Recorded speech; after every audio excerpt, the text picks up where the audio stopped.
नौ मानास समस्तियाव Central youth टीमनिफ्राय जों फैदों। जोङो दासिम मोननै प्रग्राम खालामबाय, दा आरो 3 नम्बर प्रग्रामाव जों थांगासिनो।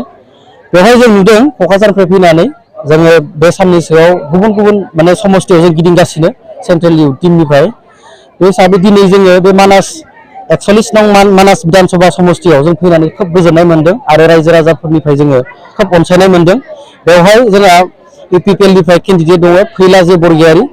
फैलाजे बरगयारीनि जेबो बेहाय फिथि गैया आरो बिथाङा बाहेरनिसो। आरो इउपिपिएल नि जितु जों प्रग्राम, बे प्रग्रामफोरखौ जों बे मानास समस्तियाव जों नुनो मोनाखै आरो लिडारफोराबो खोब बिदि ओंखारनाय जों नुवाखै आरो।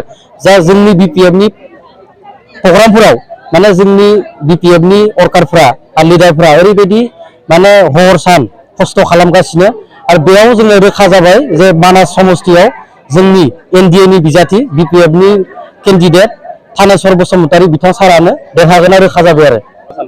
बे मानास समस्तियावथ' जोंहा कन्टेस्ट हिसाबै गैया।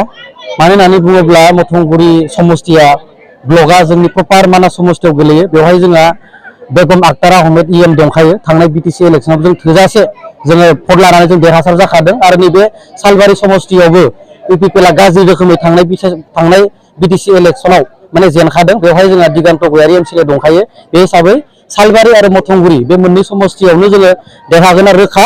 आरो कक्लाबारिनि माखासे पार्टआ जोंनियाव गोग्लैदों आरो दिहिरानि माखासे गोलैदों आरो बे मुसुलपुर ब्लकनिफ्राय माखासे प्राइमारिया जोंनाव गोलैदों आरो।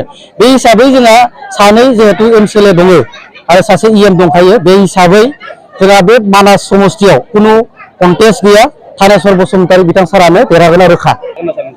फैलाजे बरगयारी बिथाङाथ' थांनाय माबायाव थांनाय जितु 2025 नि जितु इलेक्सन एमसिएलए इलेक्सनाव टिकेट मोनैनि थाखाय पार्टिनिफ्राय रिजाइन होनानै इउपिपिएल निफ्राय रिजाइन होनानै बिपिएफ दलाव माने जुदि टिकेट होयोबाथाय जयेन जागोन होननानै बुंदोंमोन आरो।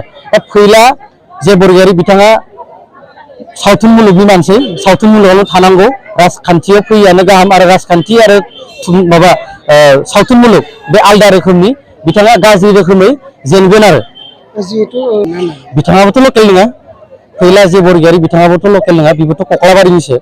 थानेश्वर बसुमतारी बिथाङा जदिअ जोंनि समस्ति नङा, अब्लाबो बिथाङा थानेश्वर बसुमतारी बिथां सारा कक्लाबारि सापागुरि जितु समस्तिनिफ्राय खेबनैथाम 10 बोसोर एमएलए जाखानाय, बिथाङा गोबां अभिज्ञता दङ। बे हिसाबै माने मानास समस्तिखौ मोजाङै सालायनो हागोनबाथाय थानेश्वर बसुमतारी सारा सालायनो हागोन आरो।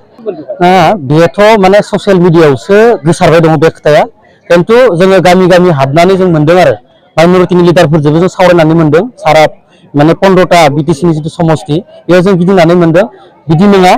एनडिए नि केन्डिडेटखौनो माइनरिटि हारिया जोंनो भट होनानै देरहागोन आरो। बिदि ससियेल मिडियायाव ओरैनो गोसारलाबायनाय खोथासो बियो, माने प्रेक्टिकेलि ग्रासरुट लेभेलाव बिदि नङा आरो खोथाया।